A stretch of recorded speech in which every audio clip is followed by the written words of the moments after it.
എല്ലാവർക്കും നമസ്കാരം. എല്ലാവർക്കും BG's ലെക്ചറിന്റെ അടുത്ത ഒരു വീഡിയോയിലേക്ക് എല്ലാവരെയും സ്വാഗതം ചെയ്യുകയാണ്. അപ്പോൾ നമ്മൾ പഠിച്ചുകൊണ്ടിരുന്നത് എന്താണ്? നമ്മൾ കൃത്യമായിട്ട് പഠിച്ചുകൊണ്ടിരുന്നത് എന്താണ്? ഇതൊക്കെയാണ് നമ്മൾ കഴിഞ്ഞ ക്ലാസ്സുകളിലൊക്കെ ആയിട്ട് പഠിച്ചുകൊണ്ടിരുന്നത്. നമ്മൾ വിവിധ സയന്റിസ്റ്റുകളെ പറ്റി നമ്മൾ എന്ത് ചെയ്യാണ്, ഡീറ്റെയിൽഡ് ആയിട്ട് നമ്മൾ വിവിധ സയന്റിസ്റ്റുകളെ പറ്റി കഴിഞ്ഞ ക്ലാസ്സുകളിലായിട്ട് നമ്മൾ പഠിക്കുകയായിരുന്നു. സാമ്പത്തിക ശാസ്ത്ര ചിന്തകൾ അല്ലേ? അപ്പോൾ അതിൽ നമ്മൾ സാമ്പത്തിക ശാസ്ത്രജ്ഞന്മാരെ പറ്റി നമ്മൾ പഠിക്കുകയായിരുന്നു. അപ്പോൾ ആഡം സ്മിത്തിനെ പറ്റി നമ്മൾ ആദ്യം പഠിച്ചു കഴിഞ്ഞ ക്ലാസ്സിൽ. അതിനുശേഷം ജെ.എം. കെയ്ൻസ് പറഞ്ഞത് ഗവൺമെന്റിന്റെ ഇടപെടലുകൾ വേണമെന്നാണ് പറഞ്ഞത്. നമ്മൾ കഴിഞ്ഞ ക്ലാസ്സിൽ ഡിസ്കസ് ചെയ്തു. ആൽഫ്രഡ്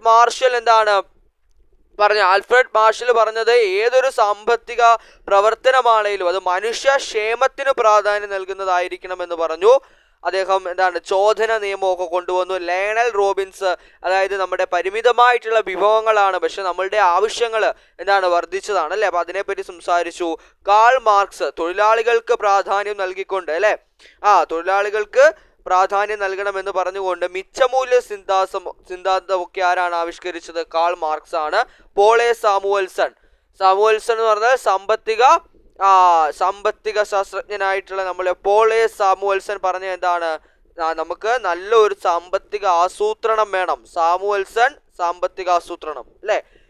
പിന്നെ നമ്മൾ അത് കൃത്യമായിട്ടൊരു ചാർട്ട് പോലെ, ഒരു ഫ്ലോ ചാർട്ട് പോലെയൊക്കെ നമ്മൾ കഴിഞ്ഞ ക്ലാസ്സിൽ പഠിച്ച് ഇവിടെ വരെയാണ് നമ്മൾ കഴിഞ്ഞ ക്ലാസ്സിൽ പഠിച്ച് നിർത്തിയത്. ഇനി നമ്മൾ അടുത്ത ഭാഗത്തിലേക്ക് കിടക്കുകയാണ്. ഇന്ന് നമ്മൾ അടുത്ത ഒരു സംഭവത്തിലേക്ക് നമ്മൾ കിടക്കുകയാണ്. നമ്മൾ അടുത്ത ഒരു ശാസ്ത്രജ്ഞനെ പറ്റിയാണ് ശരിക്കും പറയുകയാണെങ്കിൽ ഈ ഒരു ഭാഗത്ത് നമ്മൾ പഠിക്കുന്നത്. ആരാന്നറിയാമോ? നമ്മുടെ ഡേവിഡ് റിക്കാർഡോ അല്ലേ? David Ricardo. അപ്പൊ ഡേവിഡ് റിക്കാർഡോ എന്താ പറയുന്നത്? ഡേവിഡ് റിക്കാർഡോ പറയാണ്, നോക്കിയോളൂ. ഡേവിഡ് റിക്കാർഡോ എന്താണ് മക്കളെ? ഡേവിഡ് റിക്കാർഡോ പറയുന്നത് എന്താണ് നോക്കൂ. ഇവിടെ കൃത്യമായിട്ട് പറയുന്നുണ്ട്. ബ്രിട്ടീഷ് സാമ്പത്തിക ശാസ്ത്രജ്ഞനായിട്ടുള്ള ഡേവിഡ് റിക്കാർഡോ, നമ്മൾ റെക്കോർഡ് എന്നൊക്കെ പറയുന്ന പോലെ റിക്കാർഡോ അല്ലെ? എന്താണ്? റിക്കാർഡോ ഡേവിഡ് റിക്കാർഡോ അല്ലെ? അപ്പോൾ ബ്രിട്ടീഷ് സാമ്പത്തിക ശാസ്ത്രജ്ഞനാണ് ആരെന്ന് പറയുന്നത്? ഡേവിഡ് റിക്കാർഡോ എന്ന് പറയുന്നത്. ഇദ്ദേഹം എന്താ പറഞ്ഞതെന്ന് വെച്ചാൽ, രണ്ട് രാജ്യങ്ങൾ തമ്മിലുള്ള വ്യാപാരം വഴി ഇരു രാജ്യങ്ങളുടെയും ക്ഷേമം വർദ്ധിപ്പിക്കാം എന്നൊരു സിദ്ധാന്തമാണ് ഇത് കൊണ്ടുവന്നത്. ഇദ്ദേഹം കൊണ്ടുവന്നത് പാട്ട സിദ്ധാന്തം അല്ലെങ്കിൽ തിയറി ഓഫ് റെന്റ് ആണ്. നമ്മുടെ ആരാണ് കൊണ്ടുവന്നത്? നമ്മുടെ ഡേവിഡ് അല്ലെ? നമ്മുടെ ഡേവിഡ് ആരാണ്? David Ricardo. അപ്പൊ ഡേവിഡ് റിക്കാർഡോ കൊണ്ടുവന്ന ഈ ഒരു സംഭവം നിങ്ങൾക്ക് മനസ്സിലായോ? അതായത് രണ്ട് രാജ്യങ്ങൾ തമ്മിൽ വ്യാപാരം നടത്തുമ്പോൾ, അപ്പൊ ആ രണ്ട് രാജ്യങ്ങൾക്കിടയിൽ വ്യാപാരം നടത്തുമ്പോൾ ആ രണ്ട് രാജ്യങ്ങൾക്കിടയിലും ക്ഷേമം, രണ്ട് രാജ്യങ്ങളുടെയും ക്ഷേമം വർദ്ധിപ്പിക്കാമെന്നാണ് ഈ ഒരു പാട്ട സിദ്ധാന്തത്തിലൂടെ നമ്മുടെ ഡേവിഡ് റിക്കാർഡോ പറയുന്നത്. അതോടൊപ്പം തന്നെ ഭൂമിയുടെ പാട്ടത്തെ സംബന്ധിച്ച ഇദ്ദേഹത്തിന്റെ പാട്ട സിദ്ധാന്തം തിയറി ഓഫ് റെന്റ് വളരെ പ്രസിദ്ധമാണ്. അപ്പൊ ഈ ഡേവിഡ് റിക്കാർഡോ എന്താ പറയുന്നതെന്ന് വെച്ചാൽ, ഞാനത് നിങ്ങൾക്ക് വേണമെങ്കിൽ അടുത്ത സ്ലൈഡിൽ ഒന്ന് എക്സ്പ്ലെയിൻ ചെയ്തു തരാം. അത് വേണോടാ?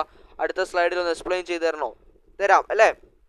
നമുക്ക് പ്രശ്നമൊന്നുമില്ലല്ലോ നമ്മള് അല്ലേ? അപ്പൊ ഡേവിഡ് ഞാനിവിടെ കൃത്യമായിട്ട് എഴുതാം, നിങ്ങൾ അതെന്ത് ചെയ്യണം, കൃത്യമായിട്ട് നോക്കണം. നോക്കൂ, ഡേവിഡ്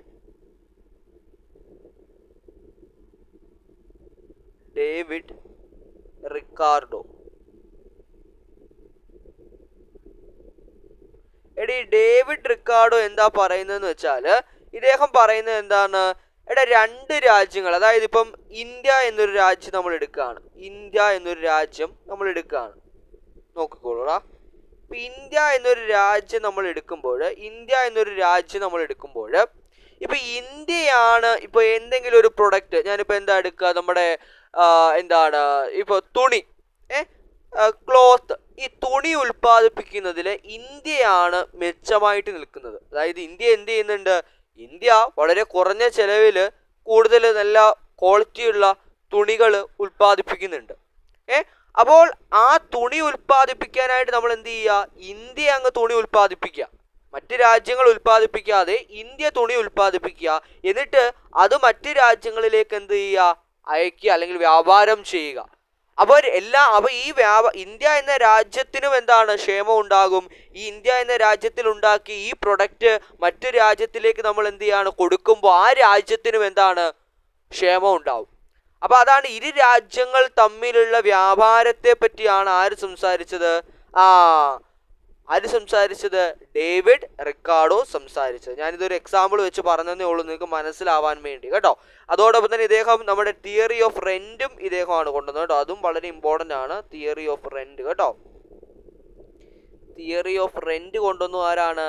നമ്മുടെ ഡേവിഡ് റിക്കാർഡോ ആണ് കേട്ടോ. റിക്കാർഡോ. അപ്പൊ അത് ഓർത്തിരിക്കാൻ എളുപ്പമാണ്. എങ്ങനെ ഓർത്തിരിക്കാം അത്? റെക്കോർഡിലാണ് നമ്മൾ പാട്ട് കേൾക്കുന്നത് അല്ലെ. റെക്കോർഡ്, നമ്മുടെ റെക്കോർഡിലൊക്കെയാണ്, നമ്മൾ പണ്ടൊക്കെ റെക്കോർഡിലൊക്കെയാണ് പാട്ട് കേൾക്കുന്നത്. അപ്പം ഡേവിഡ് റിക്കാർഡോ കേൾക്കുക, പാട്ടസിദ്ധാന്തം കണക്റ്റ് ആയോ? പാട്ടസിദ്ധാന്തം ഇങ്ങനെ ഒന്ന് കണക്ട് ചെയ്ത് പഠിച്ചേ. പാട്ടസിദ്ധാന്തം കണക്റ്റ് ആയോ? അപ്പോ റിക്കാർഡോ പാട്ടസിദ്ധാന്തം. റിക്കാർഡിൽ എന്താ കേൾക്കുന്നത്? പാട്ടസിദ്ധാന്തം. പഠിച്ചോ? ചോദ്യം വരുന്നതാണേ, പഠിക്കണം, ചോദ്യം വരുന്ന. അപ്പൊ ആ ഒരു സംഭവം നമ്മൾ പഠിച്ചു കഴിഞ്ഞു. ഇനി അടുത്ത ശാസ്ത്രജ്ഞനിലേക്ക് നമ്മൾ കിടക്കുകയാണ്. അടുത്ത ശാസ്ത്രജ്ഞൻ എന്ന് പറയുന്നത് നമ്മുടെ J.A. ഷുംപീറ്റർ ആണ്. J.A. ഷുംപീറ്റർ. ഈ J.A. ഷുംപീറ്റർ എന്താടാ പറയുന്നത്? ഒന്ന് നോക്കടാ, നമ്മുടെ J.A. ഷുംപീറ്റർ എന്താ പറയുന്നതെന്ന് എല്ലാവരും നോക്കൂ. ചെക്ക് റിപ്പബ്ലിക് വംശജനായ J.A. ഷുംപീറ്റർ. നമ്മളപ്പോൾ ആദ്യം ഡേവിഡ് റിക്കാർഡോ പഠിച്ചു. ഇനി നമ്മൾ പഠിക്കുന്നതാണ് ചെക്ക് റിപ്പബ്ലിക് ആയിട്ടുള്ള J.A. ഷുംപീറ്ററിനെ പറ്റിയാണ് നമ്മൾ പഠിക്കുന്നത്. J.A. ഷുംപീറ്റർ. അപ്പൊ ഷുംപീറ്റർ എന്താ പറയുന്നതെന്ന് പറഞ്ഞാൽ ഇദ്ദേഹം ആവിഷ്കരിച്ച ആശയമാണ് സൃഷ്ടിപരമായ നശീകരണം. അതാണ് നമ്മൾ അണ്ടർലൈൻ ചെയ്യേണ്ടത്. എന്താണ് നമ്മൾ അണ്ടർലൈൻ ചെയ്യേണ്ടത്? സൃഷ്ടിപരമായ നശീകരണം എന്നുള്ളൊരു വാക്കാണ് നമ്മൾ അണ്ടർലൈൻ ചെയ്യേണ്ടത്. അപ്പോ ഈ സൃഷ്ടിപരമായിട്ടുള്ള നശീകരണം എന്താ സംഭവം? ഇദ്ദേഹം ആവിഷ്കരിച്ച ഒരു കാര്യമാണ് സൃഷ്ടിപരമായ നശീകരണം എന്ന് പറയുന്നത്. അപ്പൊ ഈ സൃഷ്ടിപരമായ നശീകരണം എന്ന് പറഞ്ഞാൽ എന്താ?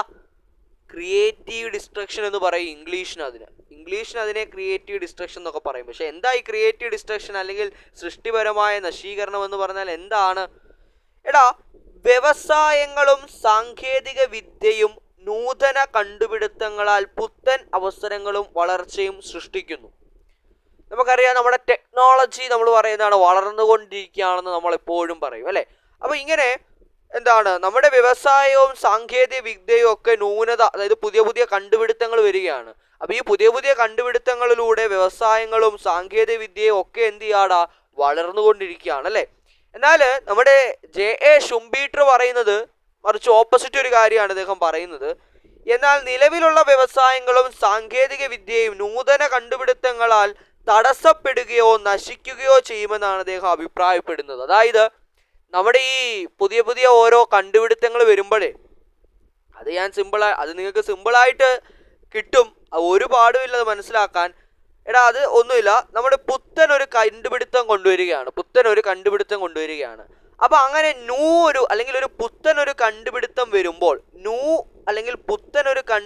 വരുമ്പോൾ നമ്മുടെ പഴയ നിന്നൊരു കാര്യം ഉണ്ടായിരിക്കും എന്തെങ്കിലും, അത് നിൽക്കുകയോ അതിനൊരു തടസ്സമുണ്ടാകുകയോ അല്ലെങ്കിൽ അത് നശിക്കുകയോ ചെയ്യും. ഫോർ എക്സാമ്പിൾ, നമ്മുടെ കൈത്തറി വ്യവസായം ഉണ്ടായിരുന്നല്ലോ. അത് നമ്മൾ കൈ കൊണ്ട് നല്ല വസ്ത്രങ്ങൾ നമ്മൾ നെയ്തെടുക്കുന്ന ഒരു പരിപാടി ഉണ്ടായിരുന്നു. അപ്പം നമ്മുടെ രാജകീയ വേഷമാണ് നമ്മുടെ ഇന്ത്യക്കാർ നിർമ്മിച്ച അത്തരത്തിലുള്ള കൈത്തറി വ്യവസായം അല്ലെങ്കിൽ ആ വസ്ത്രങ്ങളെ നമ്മൾ മറ്റ് യൂറോപ്യൻ രാജ്യങ്ങൾ വിശേഷിപ്പിച്ചിരുന്നത് രാജകീയ വസ്ത്രം എന്നായിരുന്നു. അപ്പൊ കാരണം എന്താ? പണ്ട് കാലത്ത് അത്രയ്ക്ക് മനോഹരമായിട്ട് നെയ്ത് അല്ലെങ്കിൽ ആ കൈത്തറി വ്യവസായത്തിൽ അത്രയും സ്കിൽഡ് ആയിട്ടുള്ള ആളുകൾ ഉണ്ടായിരുന്നു. അവരുടെ അത്രയ്ക്ക് കഴിവുള്ള ആളുകൾ ഈ ഒരു മേഖല, ഞാനിപ്പോ ഈ കൈത്തറി വ്യവസായം ഒന്ന് ജസ്റ്റ് ഒരു ഉദാഹരണം എടുത്തതേ ഉള്ളൂ കേട്ടോ. അപ്പൊ ഈ കൈത്തറി വ്യവസായത്തിൽ ഉണ്ടായിരുന്നു. അപ്പൊ അങ്ങനെ നിന്നപ്പോൾ പുതിയ പുതിയ മിഷൻസ് വന്നു. പുതിയ പുതിയ മിഷൻസ് അപ്പൊ ഈ പുതിയ പുതിയ മിഷൻസ് വന്നപ്പോ എന്ത് ചെയ്തു? സ്വാഭാവികമായിട്ടും ഇതൊരു എന്താണ് പുതിയ കണ്ടുപിടുത്തമാണ് ഈ മിഷൻ എന്ന് പറയുന്നത്. അപ്പൊ മിഷൻ ഇതൊക്കെ ചെയ്തോളും. അപ്പൊ സ്വാഭാവികമായിട്ട് ഈ കൈത്തറി വ്യവസായം എന്ന് പറയുന്ന പരിപാടി അങ്ങ് നിന്നുപോയി. നിന്നില്ലേടാ, നിന്നു.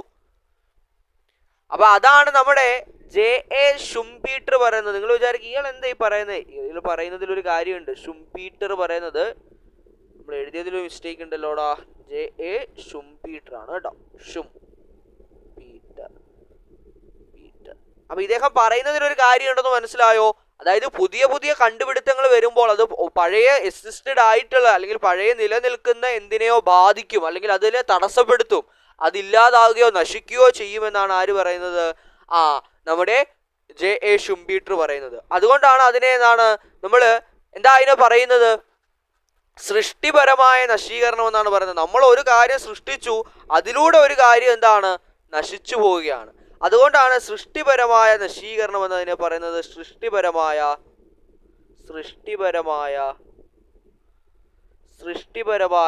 നശീകരണം. എന്തുകൊണ്ടാണ് ഇതിനെ അങ്ങനെ പറയുന്നത് മനസ്സിലായോ? സൃഷ്ടിപരമായ നശീകരണം എന്ന് പറയുന്നത് എന്തുകൊണ്ടാ? നമ്മൾ ഒരു കാര്യം സൃഷ്ടിച്ചു, ആ സൃഷ്ടിയിലൂടെ ഒരു മറ്റൊന്നിനൊരു നശീകരണം വരികയാണ്. അപ്പൊ ആ ഒരു കോൺസെപ്റ്റ് റെഡി ആയോടാ? ആ ഒരു കോൺസെപ്റ്റ് റെഡിയായി. ആ ഒരു കോൺസെപ്റ്റ് മനസ്സിലായെങ്കിൽ എല്ലാവരും ഈ ഒരു സ്ലൈഡ് ശ്രദ്ധിക്കുക. ഇനിയിപ്പോൾ ഇമ്പോർട്ടൻ്റ് ആയിട്ടുള്ളത് ഈ ഒരു സ്ലൈഡാണ്. ഈ ഒരു സ്ലൈഡ് വളരെയധികം ഇമ്പോർട്ടൻ്റ് ആണ്. നമ്മുടെ എക്സാമുകളിൽ ഇങ്ങനെ തന്നെ ചോദ്യങ്ങൾ ഇങ്ങനെ തന്നെ ചോദ്യങ്ങൾ ആവർത്തിക്കും. അതായത് J.A. ഷുംപീറ്റർ അദ്ദേഹം എന്താണ് കണ്ടുപിടിച്ചത്? നമ്മുടെ J.A. ഷുംപീറ്റർ J.A. ഷുംപീറ്റർ എന്താ കണ്ടുപിടിച്ചത്? J.A. ഷുംപീറ്റർ സൃഷ്ടിപരമായ നശീകരണമാണ് കണ്ടുപിടിച്ചത്. സൃഷ്ടിപരമായിട്ടുള്ള നശീകരണം. ഡേവിഡ് റിക്കാർഡോ പാട്ടസിദ്ധാന്തമാണ് കണ്ടുപിടിച്ചത്. പാട്ടസിദ്ധാന്തം. David Ricardo. റെക്കോർഡില് പാട്ട് കേൾക്കും. റിക്കാർഡോ പാട്ടസിദ്ധാന്തം. പാട്ടല്ല, പാട്ടസിദ്ധാന്തം. റെഡിയാണല്ലോ? അപ്പൊ അത് മനസ്സിലായി. ഇനി നമ്മളപ്പോ ശാസ്ത്രജ്ഞന്മാരെ എല്ലാം നമ്മൾ കൃത്യമായി എന്ത് ചെയ്തു? പഠിച്ചു കഴിഞ്ഞു. ശാസ്ത്രജ്ഞന്മാരെ എല്ലാം നമ്മൾ എന്ത് ചെയ്തടാ? ശാസ്ത്രജ്ഞന്മാരെ എല്ലാം നമ്മൾ കൃത്യമായി പഠിച്ചു. അപ്പൊ നിങ്ങൾ ഈ ഒരു സ്ലൈഡ് നിങ്ങൾ എവിടെ ആഡ് ചെയ്യണം? നമ്മൾ കഴിഞ്ഞൊരു സ്ലൈഡിൽ ഉണ്ടായിരുന്നല്ലോ. കഴിഞ്ഞൊരു സ്ലൈഡില് മേളോട്ട് പോകുമ്പോൾ എവിടെ? ഈ ഒരു സ്ലൈഡിൽ എവിടാ?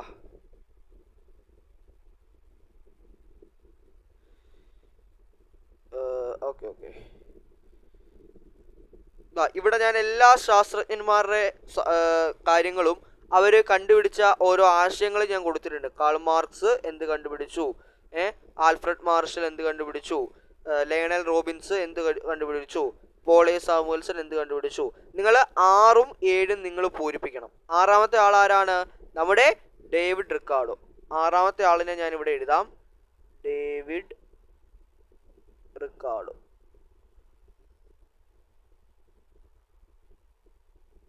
പിന്നെ ഒരാൾ കൂടെ ഉണ്ടല്ലോ. ആരാണ്? നമ്മുടെ ഷുംപീറ്റർ അല്ലെ? J.A. ഷുംപീറ്റർ.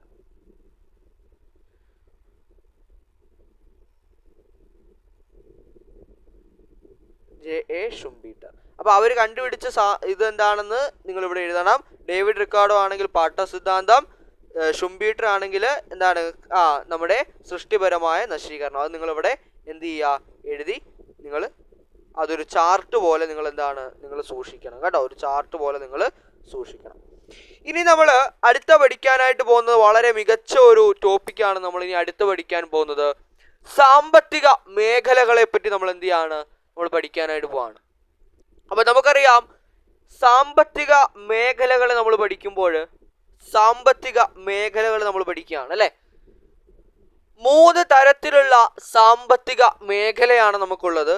ഒന്ന് പ്രാഥമിക മേഖല, ദ്വിതീയ മേഖല, തൃതീയ മേഖല. നമ്മൾ ഇംഗ്ലീഷിൽ പറയും, നിങ്ങൾ പഠിച്ചിട്ടുണ്ട് പല ക്ലാസ്സുകളിലായി. Primary sector, secondary sector, then tertiary sector എന്നിങ്ങനെ. അപ്പൊ ഈ പ്രാഥമിക മേഖല, പ്രൈമറി സെക്ടർ, എന്താ ഈ പ്രാഥമിക മേഖല എന്ന് പറയുന്നത്? ഈ പ്രാഥമിക മേഖല എന്ന് പറയുന്നത് നമ്മളതിനെ പറയും റെഡ് കോളർ എന്നാണ് പറയുന്നത്. പ്രാഥമിക മേഖല റെഡ് കോളർ എന്നാണ് പറയുന്നത്. റെഡ് കോളർ എന്ന് പറഞ്ഞാൽ പ്രാഥമിക മേഖല എന്ന് പറഞ്ഞാൽ അതിൽ നമ്മുടെ കൃഷി, മത്സ്യബന്ധനം, അതുപോലെ തന്നെ ഖനനം പോലുള്ള കാര്യങ്ങളാണ് അതിൽ വരുന്നത്. ദ്വിതീയ മേഖല എന്ന് പറഞ്ഞാൽ അത് ബ്ലൂ കോളർ ആണ്. അതായത് നമ്മുടെ നിർമ്മാണ പ്രവർത്തനങ്ങൾ, വൈദ്യുതി, അതോടൊപ്പം തന്നെ എന്താണ് ഇരുമ്പും ഉരുക്ക് വ്യവസായവും അതുപോലുള്ള കാര്യങ്ങളൊക്കെ എന്താണ് നമ്മുടെ ദ്വിതീയ മേഖലയാണ്. തൃതീയ മേഖലയിലേക്ക് വരുമ്പോൾ നമ്മുടെ സാമൂഹ്യ എന്താണ് സേവനങ്ങൾ, അതായത് വൈറ്റ് കോളർ എന്നാണ് അത് അറിയപ്പെടുന്നത്.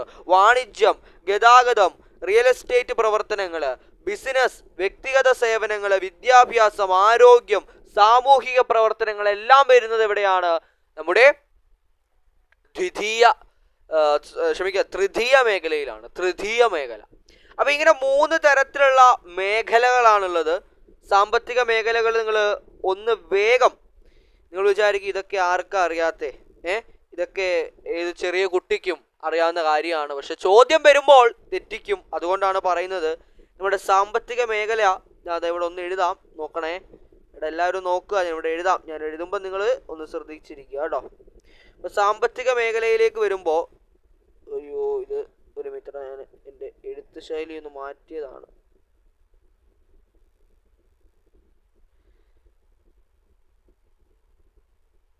സാമ്പത്തിക മേഖലയിലേക്ക് വരുമ്പോൾ 3 തരത്തിലുള്ള സാമ്പത്തിക മേഖലകളുണ്ട്. ഒന്നാമത്തത് പ്രാഥമിക മേഖലയാണ്. പ്രാഥമിക മേഖല.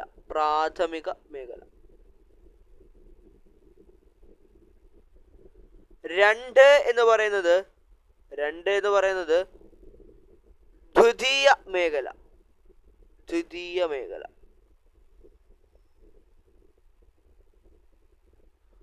3 എന്ന് പറയുന്നത് എന്താണ്?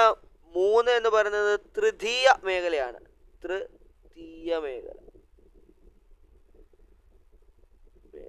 ഇങ്ങനെ 3 തരത്തിലുള്ള മേഖലകളാണ് നമ്മളുടെ സാമ്പത്തിക മേഖലയിൽ നമ്മൾ ഉൾപ്പെടുത്തുന്നത്. അതില് ഈ പ്രാഥമിക മേഖലയിൽ വരുന്നതാണ് നമ്മുടെ കൃഷി അല്ലെങ്കിൽ അനുബന്ധ പ്രവർത്തനങ്ങൾ. കൃഷി വരുന്നുണ്ട്, മത്സ്യബന്ധനം വരുന്നുണ്ട്, അങ്ങനെയുള്ളത്. തൃതീയ മേഖല എന്ന് പറഞ്ഞാൽ എന്താ, നമ്മൾ തൃതീയ മേഖലയ്ക്ക് ഉദാഹരണം എന്ന് പറയുമ്പോൾ വൈദ്യുതി, നമ്മുടെ എന്താണ് വൈദ്യുതി പോലുള്ള അങ്ങനെ ആ തരത്തിലുള്ള. തൃതീയ മേഖലയിലേക്ക് വരുമ്പോൾ നമ്മുടെ സാമൂഹ്യ സേവന പ്രവർത്തനങ്ങൾ. അപ്പൊ സേവന പ്രവർത്തനങ്ങളെല്ലാം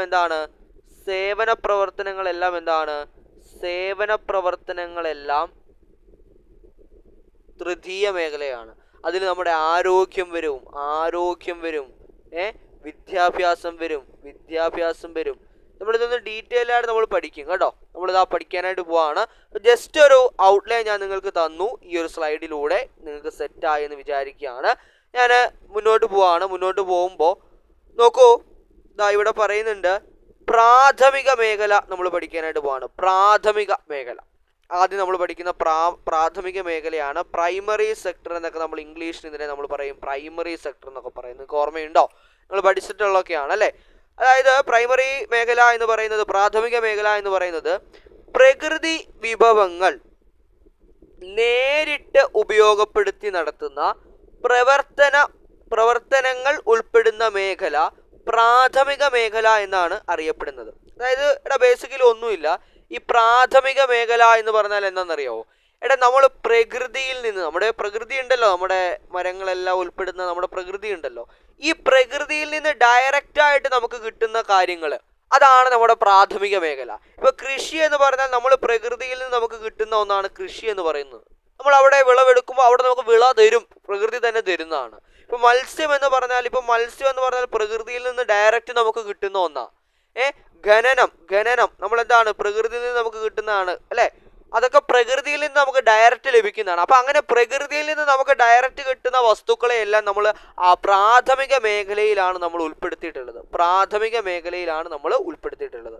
കൃഷിക്ക് കൂടുതൽ പ്രാധാന്യമുള്ളത് കൊണ്ട് തന്നെ കാർഷിക മേഖല എന്നും ഇത് അറിയപ്പെടുന്നു. അതായത് ഈ പ്രാഥമിക മേഖല എന്നെന്ന് അറിയപ്പെടുന്നത്, ഈ പ്രാഥമിക മേഖല കാർഷിക മേഖല എന്നാണ് ഇത് ശരിക്കും അറിയപ്പെടുന്നത്. കാർഷിക മേഖല എന്നാണ് കാരണം കൃഷിക്ക് കൂടുതൽ പ്രാധാന്യമുണ്ട്. ഇവിടെ പ്രാഥമിക മേഖലയിൽ പ്രാഥമിക മേഖലയിൽ കൃഷിക്ക് കൂടുതൽ പ്രാധാന്യം ഉണ്ടടാ, കൃഷിക്ക് കൂടുതൽ പ്രാധാന്യമുണ്ട്. അപ്പൊ പ്രാഥമിക മേഖലയിൽ കൃഷിക്ക് കൂടുതൽ പ്രാധാന്യമുള്ളത് ഇതുകൊണ്ട് ഇതിനെ നമ്മൾ എന്താണ്, ഇതിനെ നമ്മൾ പറയുന്നുണ്ട് കാർഷിക മേഖല എന്നും പറയുന്നുണ്ട്. റെഡിയാണല്ലോ? അപ്പം പ്രാഥമിക മേഖല പഠിച്ചേ. ഒന്നുകൂടി ഞാൻ പറയണോ? ഒന്നുകൂടി ഞാൻ സ്ലൈഡ് എക്സ്ട്രാ എടുത്ത് ഞാൻ പറയാം. അതായത് ഒന്നുമില്ല, നമ്മളിപ്പം പഠിച്ചത് പ്രാഥമിക മേഖലയാണ്. നമ്മളിപ്പോൾ പഠിച്ചത് പ്രാഥമിക മേഖലയാണ് നമ്മൾ പഠിച്ചത്. ഈ പ്രാഥമിക മേഖല നമ്മൾ പഠിക്കുമ്പോഴേ അതിൽ നിങ്ങൾ ഓർക്കേണ്ടത് അത്യാവശ്യം എന്താണ്, കഷ്ടപ്പാടാണ്. കാരണം കൃഷി അല്ലേ, കൃഷി എന്ന് പറഞ്ഞാൽ ചുമ്മാ ഇരുന്നാൽ പറ്റുമോ? ദേഹം അനങ്ങാതിരുന്നാൽ വീട്ടിലിരുന്നാൽ പറ്റുമോ? നല്ല പോലെ പറമ്പിൽ ഇറങ്ങി അധ്വാനിച്ച് ദേഹമൊക്കെ അത്യാവശ്യം എന്താണ്, മണ്ണൊക്കെ പറ്റുന്ന ആ തരത്തിലുള്ള ജോലിയാണ്. ആ മൈൻഡ് ഉള്ളവർക്ക് ചെയ്യാൻ പറ്റുന്ന ഉഷാറ് ജോലിയാണ്. അപ്പൊ അതുകൊണ്ട് നിങ്ങളിങ്ങനെ പഠിക്കുക, വെറുതെ ഇരുന്നാലൊന്നും പറ്റില്ല. എന്താണ്, റെഡ് കോളർ ജോബാണ് എന്ന് ഓർക്കുക. റെഡ് കോളർ സെക്ടർ ആണ്. റെഡ് അല്ലേ, നമ്മളെന്താണ്, മണ്ണൊക്കെ പറ്റും അല്ലേ? അപ്പൊ ഇവിടെ എന്താന്ന് വെച്ചാൽ ഈ പ്രാഥമിക മേഖലയിൽ എന്താ പ്രാഥമിക മേഖല എന്ന് പറഞ്ഞാൽ, ഞാനിവിടെ ഒരു പച്ച മരം വരച്ചു വെക്കുക. അതിന്റെ കാര്യം എന്നാ, എടാ പ്രകൃതിയിൽ നിന്ന് നമുക്ക് എന്തൊക്കെ കിട്ടുന്നോ, ഡയറക്റ്റ് നമുക്ക് പ്രകൃതിയിൽ നിന്ന് കിട്ടുന്ന എല്ലാം എന്താണ്, ഈ പ്രാഥമിക മേഖലയിൽ ഉൾപ്പെടുന്ന ഒന്നാണ്. അപ്പൊ ഈ റെഡ് കോളർ ഓർത്ത് വെക്കുക, പ്രകൃതിയിൽ നിന്ന് നമുക്ക് ഡയറക്റ്റ് കിട്ടുന്നത് എല്ലാം എന്താണ്, നമ്മുടെ പ്രാഥമിക മേഖലയാണ്. ഈ പ്രാഥമിക മേഖലയ്ക്ക് കൃഷിക്ക് ഒരുപാട് പ്രാധാന്യം ഉണ്ടടാ, ഒരുപാട് പ്രാധാന്യമുണ്ട്. അപ്പൊ ഈ കൃഷിക്ക് ഒരുപാട് പ്രാധാന്യമുള്ളത് കൊണ്ട് തന്നെ ഇതിനെ കാർഷിക മേഖല എന്നുകൂടി അറിയപ്പെടുന്നുണ്ട്. അതുകൂടി നിങ്ങൾ പഠിച്ചു വെക്കണം. ഇതിനെ കാർഷിക മേഖല എന്നുകൂടി ഇത് അറിയപ്പെടുന്നുണ്ട്. കഴിഞ്ഞേടാ. അപ്പൊ ആ ഒരു സംഭവം സെറ്റായി. ഇനി അടുത്ത നോക്ക്, ദ്വിതീയ മേഖല എന്ന് പറഞ്ഞാൽ എന്താണ്? ദ്വിതീയ മേഖല നമ്മൾ സെക്കൻഡറി സെക്ടർ എന്നൊക്കെ നമ്മൾ പറയുന്നുണ്ട്. സെക്കൻഡറി സെക്ടർ എന്നൊക്കെ നമ്മൾ ചിലപ്പോൾ ഇങ്ങനെ തമാശക്കാണോ അല്ല, ഇംഗ്ലീഷൊക്കെ പഠിച്ചവർ, ഇംഗ്ലീഷ് മീഡിയത്തിലൊക്കെ പഠിച്ച് സെക്കൻഡറി സെക്ടർ എന്നൊക്കെയാണ് നിങ്ങളിത് കേട്ട് പരിചയപ്പെട്ടത്. അപ്പോൾ സെക്കൻഡറി സെക്ടർ എന്ന് പറഞ്ഞാൽ പ്രാഥമിക മേഖലയിലെ ഉൽപ്പന്നങ്ങൾ അസംസ്കൃത വസ്തുവായി ഉപയോഗിച്ച് പുതിയ ഉൽപ്പന്നങ്ങൾ ഉണ്ടാക്കുന്ന പ്രവർത്തനങ്ങൾ നടക്കുന്ന മേഖലയാണ് ദ്വിതീയ മേഖല. ഇതൊന്നും മനസ്സിലായില്ലല്ലോ സാറേ, ഈ ഡെഫിനിഷൻ ഒന്നും മനസ്സിലായില്ലല്ലോ. എടാ ഞാൻ പറഞ്ഞുതരാം. നമ്മുടെ പ്രാഥമിക മേഖലയിൽ നമുക്കൊരു ഉൽപ്പന്നം കിട്ടുമല്ലോ, കൃഷി ചെയ്യുമ്പോൾ ഒരു ഉൽപ്പന്നം കിട്ടില്ലേ? അപ്പൊ അങ്ങനെ ഈ പ്രാഥമിക മേഖലയിൽ നമുക്ക് കിട്ടുന്ന ഒരു ഉൽപ്പന്നത്തെ മറ്റ് റോ മെറ്റീരിയൽസ് ആയിട്ട് ഉപയോഗിച്ച്, അതിനെ നമ്മൾ റോ മെറ്റീരിയൽസ് ആയിട്ട് ഉപയോഗിച്ചുകൊണ്ട് അതിനെ നമ്മളൊരു പുതിയ ഉൽപ്പന്നമാക്കി മാറ്റുന്നു. അതിനെ നമ്മൾ എന്ത് ചെയ്യുന്നുണ്ടോ, ഒരു പുതിയ ഉൽപ്പന്നമായിട്ട് നമ്മൾ മാറ്റുകയാണ്. ആ കിട്ടിയ സാധനത്തിനെ അങ്ങനെ തന്നെ കൊടുക്കുകയല്ല, അതിനെ നമ്മൾ ഉപയോഗിച്ചൊരു പുതിയ ഉൽപ്പന്നമാക്കുന്നു. അപ്പൊ ഇവിടെ വ്യവസായം എന്ന് പറയുന്നത്, വ്യവസായത്തിന് പ്രാധാന്യമുള്ള ഈ മേഖലയെ വ്യാവസായിക മേഖല എന്ന് വിളിക്കും. വ്യവസായത്തിനൊരു പ്രാധാന്യമുണ്ട് ഇവിടെ. വ്യവസായത്തിനൊരു പ്രാധാന്യമുണ്ട് ഇവിടെ. കാരണം ഇത് വ്യവസായം ചെയ്ത് നമുക്ക് പ്രാഥമിക മേഖലയിൽ കിട്ടിയ ആ പ്രൊഡക്റ്റിനെ അസംസ്കൃത വസ്തുവായി ഉപയോഗിച്ചുകൊണ്ട് പുതിയൊരു പ്രോഡക്റ്റ് നിർമ്മിക്കുകയാണ്. അവിടെ ഒരു വ്യവസായം വരുന്നുണ്ട്. പുതിയൊരു പ്രോഡക്റ്റ് നിർമ്മിക്കുകയാണ് എന്നുള്ള കാര്യം നിങ്ങൾ ഓർക്കണം. പുതിയൊരു പ്രോഡക്റ്റ് അവിടെ എന്ത് ചെയ്യാണ്, നമ്മൾ നിർമ്മിക്കുകയാണ്. അപ്പൊ വ്യവസായ മേഖല എന്നാണ് നമ്മുടെ ദ്വിതീയ മേഖല അറിയപ്പെടുന്നത്. വ്യവസായ മേഖല എന്നാണ്. സംഭവം മനസ്സിലായോ? ഇത് ബ്ലൂ കോളർ എന്നാണ് അറിയപ്പെടുന്നത്. Blue collar. ഒന്നുകൂടി ഞാനൊരു എക്സ്ട്രാ സ്ലൈഡ് എടുത്ത് പറഞ്ഞു തരാം, ഒന്നും മനസ്സിലാകാതിരിക്കില്ല നിങ്ങൾക്ക്. ഇത്രേ ഉള്ളൂ. സിമ്പിളായിട്ട് പറയുകയാണെങ്കിൽ ദ്വിതീയ മേഖല ഞാൻ സിമ്പിളായിട്ടൊന്ന് പറയാം. ദ്വിതീയ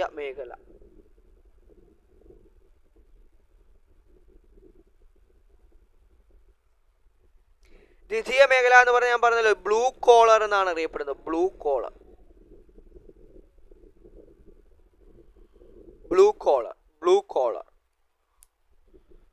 ഒന്നുകൂടി ഞാൻ എഴുതാം. Blue collar.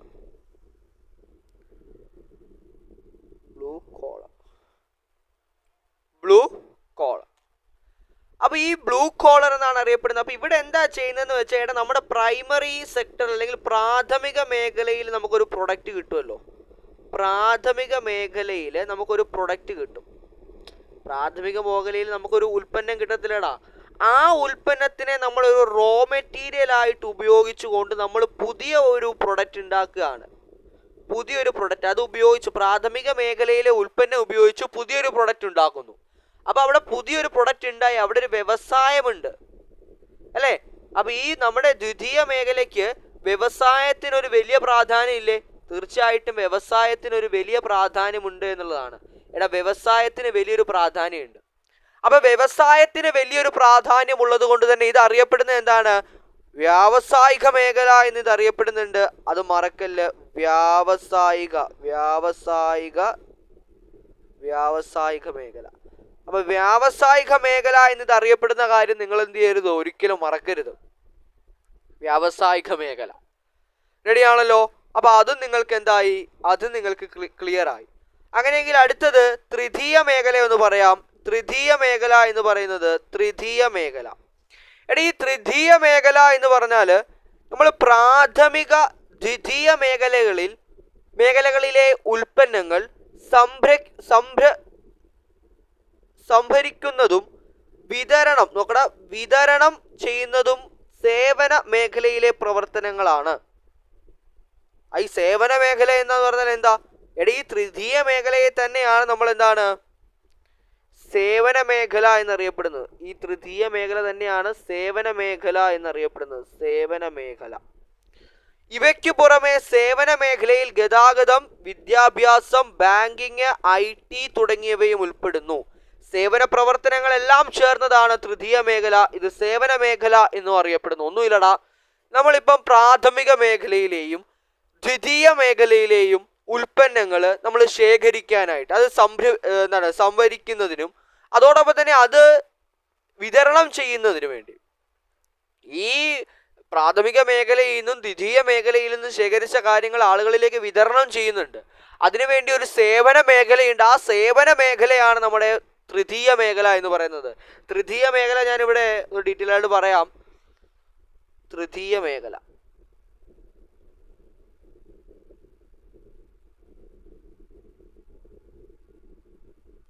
തൃതീയ മേഖല എന്ന് വെച്ചാൽ ഇപ്പം നമ്മൾ എന്താണ് പ്രൈമറി സെക്ടറിൽ അല്ലെങ്കിൽ പ്രാഥമിക മേഖലയിൽ നമ്മളൊരു ഉൽപ്പന്നം നമ്മൾ ചെയ്യുന്നുണ്ട് എങ്കിൽ അത് ടെർഷറി മേഖലയിൽ ഉൽപ്പന്നങ്ങൾ പ്രൊഡക്റ്റുകളുണ്ട്. ഇതിനെ നമ്മൾ ശേഖരിച്ച് ആളുകളിലേക്ക് വിതരണം ചെയ്യാനായിട്ടുള്ള സേവന മേഖലയാണ് എന്നു പറയുന്നത് നമ്മുടെ തൃതീയ മേഖല എന്ന് പറയുന്നത്. അപ്പം ഇവിടെ സേവനത്തിനാണ് കൂടുതൽ പ്രാധാന്യം. അപ്പം സേവനത്തിന് പ്രാധാന്യമുള്ളത് കൊണ്ട് തന്നെ ഇത് സേവന മേഖല എന്നറിയപ്പെടുന്നുണ്ട്. സേവന മേഖല എന്നറിയപ്പെടുന്നുണ്ട്. കാരണം എന്താ? സേവന മേഖല എന്നറിയപ്പെടാൻ കാരണം സേവനത്തിന് കൂടുതൽ പ്രാധാന്യമുണ്ട്. ഇപ്പം ഗതാഗതം, വിദ്യാഭ്യാസം, അതോടൊപ്പം തന്നെ എന്താണ് ഹോട്ടൽ ഇതൊക്കെ ഒരു സേവനമാണ്. ഹോട്ടൽ എന്നൊക്കെ പറഞ്ഞാൽ ഇപ്പം നമ്മൾ കൃഷി ചെയ്തുകൊണ്ട് വന്ന ഒരു ഉൽപ്പന്നം, ഒരു കപ്പയായിക്കോട്ടെ, ഇത് കൃഷി ചെയ്തുകൊണ്ട് നമ്മൾ എന്താണ് നമ്മുടെ പ്രാഥമിക മേഖലയിൽ നമുക്ക് ലഭിച്ച ഒരു ഉൽപ്പന്നമാണ്. കൃഷി ചെയ്ത് നമുക്ക് ലഭിച്ചു. അത് നമ്മൾ എന്ത് ചെയ്യാണ്? തൃതീയ മേഖലയിലെ ഹോട്ടലിലൂടെ വിതരണം ചെയ്യുകയാണ്.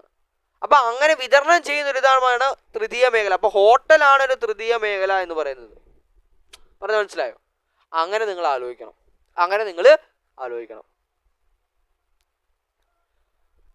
അപ്പോൾ ഈ രീതിയിലാണ് നിങ്ങൾ ആലോചിക്കേണ്ടത്. നോക്കൂ, പ്രാഥമിക മേഖലയിൽ എപ്പോഴും ചോദിക്കുന്ന ചോദ്യം ഇതൊക്കെയാണ്. പ്രാഥമിക മേഖലയിലുള്ള ഏരിയ, അതായത് കൃഷിയും അനുബന്ധ പ്രവർത്തനങ്ങളെല്ലാം പ്രാഥമിക മേഖലയാണ്. വനപരിപാലനം ഒരു പ്രാഥമിക മേഖലയിലാണ്. കാരണം വനത്തിലെ പരിപാലനം എന്ന് പറയുന്നത് അവിടുത്തെ എന്താണ് വിറകുകൾ ശേഖരിക്കുന്നത്, അതൊക്കെ പ്രാഥമിക മേഖലയിൽ ഉൾപ്പെടുന്നതാണ്. പിന്നെ മത്സ്യബന്ധനം പ്രാഥമിക മേഖലയാണ്. ഖനനം, പാറ പൊട്ടിക്കൽ ഇതൊക്കെ പ്രാഥമിക മേഖലയാണ്. കാരണം എന്താ? കാരണം ഇതൊക്കെ പ്രകൃതിയിൽ നിന്ന് നമുക്ക് കിട്ടുന്നതല്ലേ. ഇതൊക്കെ നമ്മൾ ഉണ്ടാക്കിയെടുക്കുന്ന പ്രൊഡക്റ്റുകളാണോ? പാറ ഒട്ടിച്ചിങ് എടുക്കുകയാണ്, പ്രകൃതിയിൽ നിന്ന് നമുക്ക് ഡയറക്റ്റ് കിട്ടുന്നതല്ലേ. അപ്പോൾ അതുകൊണ്ട് ഇത് എന്താ അറിയപ്പെടുന്നത്? Red collar. അത് മറക്കരുത് കേട്ടോ. ഇനി അടുത്തേ ദ്വിതീയ മേഖല ബ്ലൂ കോളർ. ദ്വിതീയ മേഖല ബ്ലൂ കോളർ എന്താ? വ്യവസായം. അതായത് നമ്മൾ ഇവിടെ ഒന്ന് എന്താണ് നമ്മൾ ആ പ്രാഥമിക മേഖലയിൽ നിന്ന് കിട്ടിയ ഉൽപ്പന്നത്തെ ഒരു റോ മെറ്റീരിയൽ ആയിട്ട് അസംസ്കൃത വസ്തുവായിട്ട് ഉപയോഗിച്ച് നമ്മൾ പുതിയൊരു ഉൽപ്പന്നം ഉണ്ടാക്കുകയാണ്. അപ്പൊ അതുകൊണ്ട് വ്യവസായത്തിന് ഇവിടെ ഒരു പ്രാധാന്യമുണ്ട്. അപ്പൊ വ്യവസായ മേഖല എന്നാണ് നമ്മുടെ എന്താണ് ദ്വിതീയ മേഖല അറിയപ്പെടുന്നത്, വ്യവസായിക മേഖല എന്നാണ്. പിന്നെ നമ്മുടെ വൈദ്യുതി ഉൽപാദനം. വൈദ്യുതി എങ്ങനെ ഉൽപ്പാദിപ്പിക്കുന്നത്? വെള്ളത്തിൽ നിന്ന്.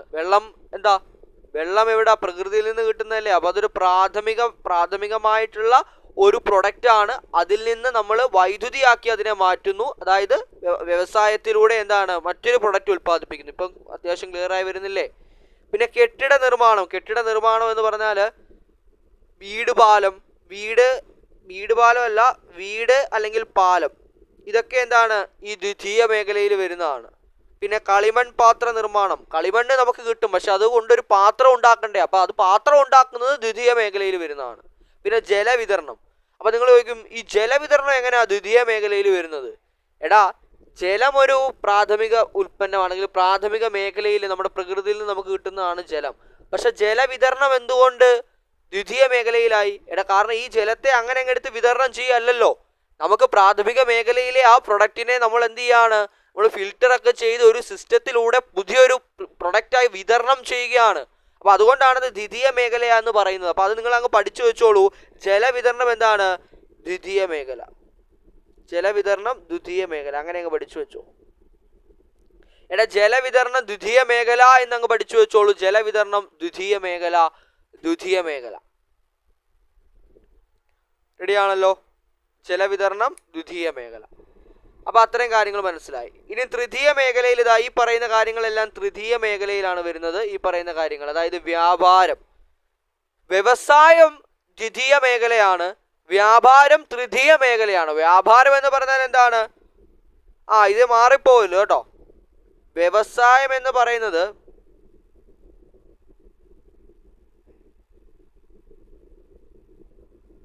ഒരു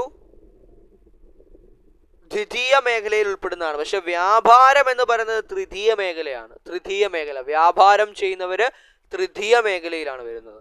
പിന്നെ ഗതാഗതം, അതൊരു തൃതീയ മേഖലയാണ്. ഹോട്ടൽ, അതോടൊപ്പം തന്നെ വാർത്താവിനിമയം,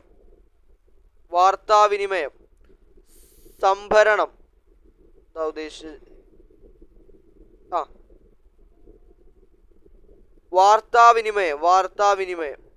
വാർത്താവിനിമയം എന്ന് പറഞ്ഞാൽ ഇതൊരു സേവനത്തിന്റെ ഇതിൽ കൂട്ടാം. അപ്പൊ ഇതൊരു സേവന മേഖലയല്ലേ? തൃതീയ മേഖല എന്ന് പറഞ്ഞാൽ എന്താണെന്ന് അറിയപ്പെടുന്നത്? സേവന മേഖല എന്നല്ലേ? സേവന മേഖല. പിന്നെ banking, insurance, business, real estate, സാമൂഹ്യ സേവന പ്രവർത്തനങ്ങളെല്ലാം ഈ ബാങ്കിങ്, ഇൻഷുറൻസ്, ഈ ബിസിനസ് എല്ലാം തൃതീയ മേഖലയാണ്. കാരണം അതൊക്കെ ആ രീതിയിൽ ഈ പ്രൈമറി സെക്കൻഡറി ആയിട്ടുള്ള പ്രൊഡക്റ്റുകളെ വെച്ചുകൊണ്ട് അത് വിതരണം ചെയ്യുന്നതാണ് ബിസിനസ് എന്നൊക്കെ പറയുന്നത്. അപ്പൊ അതുകൊണ്ട് അതെല്ലാം നമ്മളൊരു ബിസിനസ് തുടങ്ങി. എന്തിന്റെ ബിസിനസ്? നമ്മളൊരു തുണിയുടെ ബിസിനസ് തുടങ്ങി. അപ്പൊ ആ തുണി പ്രൈമറി ആയിട്ട് അതിന്റെ ഇത് കിട്ടി, സെക്കൻഡറി ആയിട്ട് തുണി ഉണ്ടാക്കി, ടെറിഷറിയിൽ അത് വിതരണം ചെയ്യുന്നതാണ് ബിസിനസ് എന്ന് പറയുന്നത്, തുണി കച്ചവടം. അപ്പൊ കച്ചവടം ബിസിനസ് എന്ന് പറയുന്നത് അതൊരു തൃതീയ മേഖലയിലെ ഉൾപ്പെടുന്നതാണ്. സാമൂഹ്യ സേവന പ്രവർത്തനങ്ങളെല്ലാം തൃതീയ മേഖലയിൽ ഉൾപ്പെടുന്നതാണെന്ന് നിങ്ങൾ ഓർക്കുക. പഠിച്ചല്ലോ? അപ്പൊ ഇന്ന് ശരിക്കും നമ്മൾ എന്താ പഠിച്ചത് അല്ലേ? നമ്മൾ ഇന്ന് 2 സയന്റിസ്റ്റുകളെ പഠിച്ചു. ആദ്യം അത് പഠിക്കണം. ആരൊക്കെയാ? ഒന്നാമത്തെ ആൾ ആരാ? വേഗം പറഞ്ഞേ. ഒന്നാമത്തെ ആൾ ആരാ? ഓർത്ത് പറഞ്ഞേ ഒന്നാമത്തെ ആൾ ആരാന്ന്. എല്ലാവരും ഇപ്പം മൈൻഡിലൂടെ അദ്ദേഹത്തിന്റെ തിയറി ഓഫ് റെന്റ് ഒക്കെ ഇങ്ങനെ മുന്നോട്ട് പോകണം. പാട്ടസിദ്ധാന്തം കൊണ്ടുവന്ന 2 രാജ്യങ്ങൾ തമ്മിൽ വ്യവസായം നടത്തുമ്പോൾ 2 രാജ്യത്തിന് ക്ഷേമം ലഭിക്കുമെന്ന് പറഞ്ഞ ആരാണ്? David Ricardo. നിങ്ങൾക്ക് ആലോചിച്ച് നിങ്ങൾ തന്നെ കിട്ടണം കേട്ടോ. അതുകൊണ്ടാണ് ഞാൻ ലാഗ് അടിപ്പിക്കുന്നത്. David Ricardo.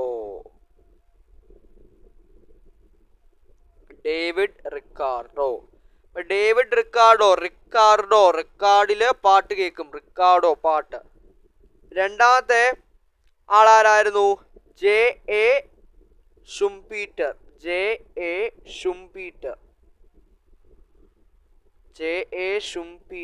ഇപ്പൊ ജെ എ ഷുംപീറ്റർ എന്താണ് പറഞ്ഞത്? ജെ എ ഷുംപീറ്റർ പറഞ്ഞത് നമ്മുടെ എന്താണ് നശീകരണമാണ്. എന്തിലൂടെ? നമ്മൾ പുതിയൊരു നൂതന എന്താണ് കണ്ടുപിടുത്തം നടത്തുമ്പോൾ അതിലൂടെ എന്താണ് ഡിസ്ട്രക്റ്റീവായിട്ടുള്ള എന്താണ് നമ്മൾ അവിടെ ഒരു പുതിയ, അതായത് ഒന്നുമില്ല, ഒരു പുതിയ കണ്ടുപിടുത്തം നടത്തുമ്പോൾ അവിടെ എന്താണ് പഴയതുള്ളത് എന്താണ് അവിടെ ഒന്നുകിൽ നശിച്ചു പോകും, അല്ലെങ്കിൽ എന്താണ് അതിനൊരു തടസ്സമുണ്ടാവും. അപ്പം സൃഷ്ടിപരമായ നശീകരണമാണ് J.A. ഷുംപീറ്റർ. സൃഷ്ടിപരമായ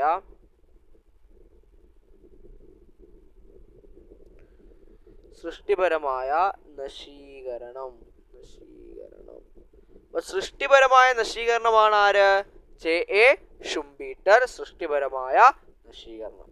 ഇത്രയും നിങ്ങൾക്ക് മനസ്സിലായോ? പിന്നെ നമ്മൾ 3 മേഖലകളെ പറ്റി പഠിച്ചു. പഠിച്ചത് ഏതൊക്കെയാണ്? ഒന്ന് പ്രാഥമിക മേഖല, ദ്വിതീയ മേഖല, തൃതീയ മേഖല. ഈ 3 മേഖലയുമായിട്ട് ബന്ധപ്പെട്ട് നമ്മൾ പഠിച്ചു. പ്രകൃതിയിൽ നിന്ന് കിട്ടുന്ന പ്രൊഡക്റ്റുകളെല്ലാം പ്രാഥമിക മേഖലയാണ്. ദ്വിതീയ മേഖലയിൽ എന്താണ് ഈ കിട്ടുന്ന പ്രോഡക്റ്റുകൾ അല്ലെങ്കിൽ പ്രാഥമിക മേഖലയിലെ ഉൽപ്പന്നങ്ങളെ അസംസ്കൃത വസ്തുക്കളായി കണ്ട് പുതിയൊരു ഉൽപ്പന്നം ഉണ്ടാക്കുന്നു. തൃതീയ മേഖലയിൽ അവരുടെ വിതരണവും അവരുടെ വിതരണമൊക്കെയാണ്. അപ്പം ഈ 3 ഇത് ഓക്കെ ആണല്ലോ.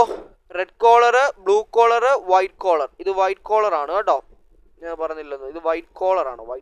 അതുകൂടി ഓർത്ത് വെക്കണേ. White collar.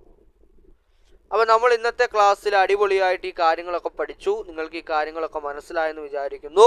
നമ്മുടെ ഇന്ത്യൻ സാമ്പത്തിക രംഗം എന്ന ടോപ്പിക്കിലാണ് ഇതെല്ലാം പഠിക്കുന്നത് കേട്ടോ. ഇന്ത്യൻ സാമ്പത്തിക രംഗം, അതിലെ പാർട്ട് 3 ആണ് ഇന്ന് നമ്മൾ കഴിഞ്ഞത്. ഇന്ത്യൻ സാമ്പത്തിക രംഗം. നിങ്ങൾ എക്കണോമിക്സ് എടുത്ത് നോക്കിയാൽ എക്കണോമിക്സിലെ ഒരു ടോപ്പിക്കാണ് ഇന്ത്യൻ സാമ്പത്തിക രംഗം. അതിലെ പാർട്ട് 3 നമ്മൾ എന്ത് ചെയ്തു? കഴിഞ്ഞു. ഇനി ഒരു 2 പാർട്ടോട് കൂടി ഈ ഒരു ടോപ്പിക്ക് ഫുള്ളി നമ്മൾ കവർ ചെയ്യും. അടുത്ത ക്ലാസ്സിൽ നമുക്ക് എന്ത് ചെയ്യാം? അടുത്ത ടോപ്പിക്കുമായിട്ട് കാണാം എന്ന് പറഞ്ഞുകൊണ്ട് നിർത്തുകയാണ്. എല്ലാവരും അടിപൊളിയായിട്ട് പഠിക്കുക, സെറ്റായിട്ട് പഠിക്കുക. Thank you so much. Class ഇഷ്ടപ്പെടുകയാണെങ്കിൽ നിങ്ങൾ ലൈക്കും ഷെയറും കമൻറ്റും മറക്കരുത്. ഒപ്പം നിങ്ങൾക്ക് ഈ നോട്ട്സ് വേണമെങ്കിൽ നിങ്ങൾ നോട്ടൊന്നൊന്ന് കമൻറ്റ് ചെയ്യുക കേട്ടോ. നമുക്കൊരു വാട്സപ്പ് കമ്മ്യൂണിറ്റി തുടങ്ങിയിട്ട് നോട്ട് ഷെയർ ചെയ്ത് തരാം. So thank you so much.